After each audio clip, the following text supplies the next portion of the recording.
Update news. Yavatmal शासकीय रुग्णालयातील समस्या सुटणार, आमदार बाळासाहेब मांगुळकर यांच्या उपस्थितीत निर्णायक बैठक संपन्न। यवतमाळ येथील स्वर्गीय वसंतराव नाईक शासकीय रुग्णालयातील रुग्णसेवा सुधारणा आणि मूलभूत सुविधांच्या प्रश्नावर आज एक महत्त्वपूर्ण पाऊल उचलण्यात आले।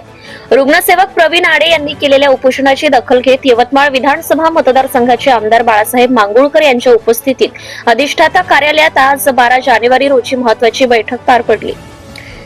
रुग्णसेवेत सुधारणा, ग्रामीण व शहरी भागातील रुग्णांना होणारा त्रास कमी करण्यासाठी तातडीने उपाययोजना करणार, दोष निवारण, रुग्णालयातील त्रुटी तात्काळ दूर करण्याचे अधिष्ठाता डॉक्टर प्रशांत उईके यांचं आश्वासन आहे।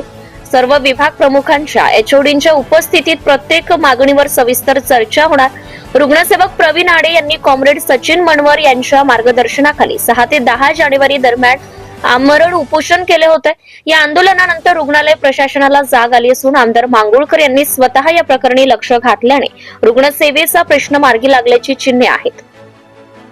या बैठकीला अधिष्ठाता डॉक्टर प्रशांत उईके, रुग्णसेवक संतोष ढवळे, कॉम्रेड सचिन मनवर, प्रवीण आडे, प्राध्यापक पंढरी पाठे, स्वीय सहाय्यक शुभम लांडगे, तेजस शेंद्रे, सुजल गायधनी, रोहन रामटेके, आकाश चमेडिया, मोबिन शेख आणि विविध सामाजिक कार्यकर्ते उपस्थित होते।